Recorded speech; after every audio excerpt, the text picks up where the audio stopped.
Good afternoon po. Good afternoon. Nag-alay na ba kayo? Today is the day na makaalay tayo kay Santiago, pero okay na po. 4 o'clock na, bawal na mag-alay po.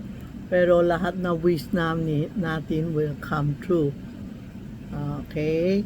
Kanina nag-alay ako, yan, maraming customer pumasok, maraming naka-order sa akin.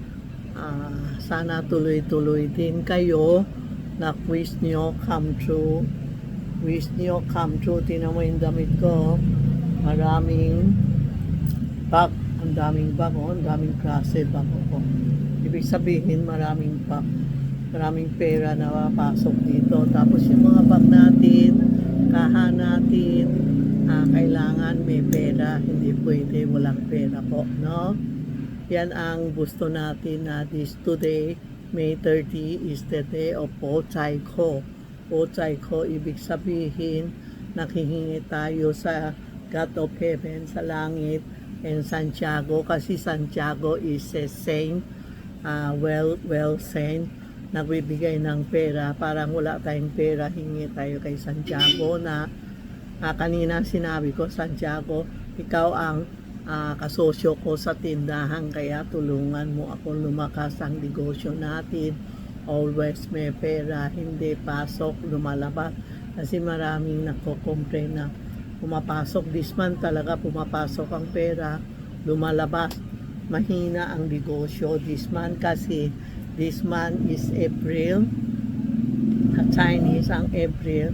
Hindi maganda. Once a year na April and July, hindi maganda ang yun natin. April and July, hindi maganda ang month na July is Ghost month. April is parang sa Chinese, parang All Saints Day din po ng Chinese. Kaya bawal maglipat bahay, kasal po, hindi maganda mga yung maraming buting-ting na happening, parang government mga tao magugulo, puro away-away, puro problematic po, no?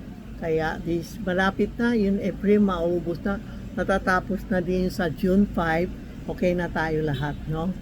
Basta itong April talaga, palagi ko sinasabi sa customer ko, huwag kayo gumawa ng kasi itong demand talagang hindi maganda naman. Huwag kayo mag-repair, maraming buting-ting, maraming sakit, yan po. Pero sa after June 5 is May na.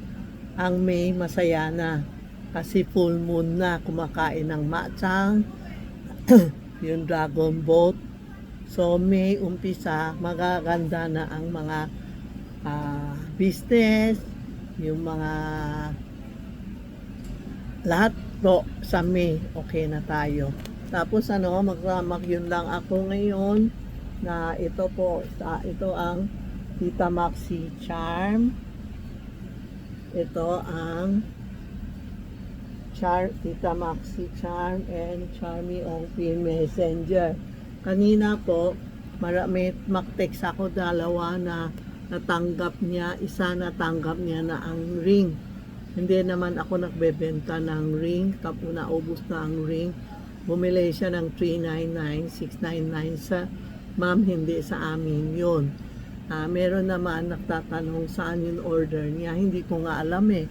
Hindi naman sila na nagbabayad o pumupunta, hindi ko alam po. Ito ang Charmy Ong Tita Maxi Pay Charm, and ito ang Charmy Ongpin, no? Itong dalawa ang tingin mo, yung Tita Maxi Chan, wala kaming picture, puro Tita Chan lang. Pero yung Charmy Ongpin po, yan ang may yun siya, may nakatayo sa tindahan in Santiago, no?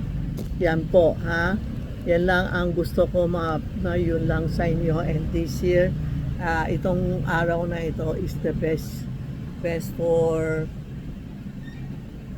hihingi ng pera. Sana lahat ng wish natin come true today. Lahat kayo, wish nyo will become true. Thank you po.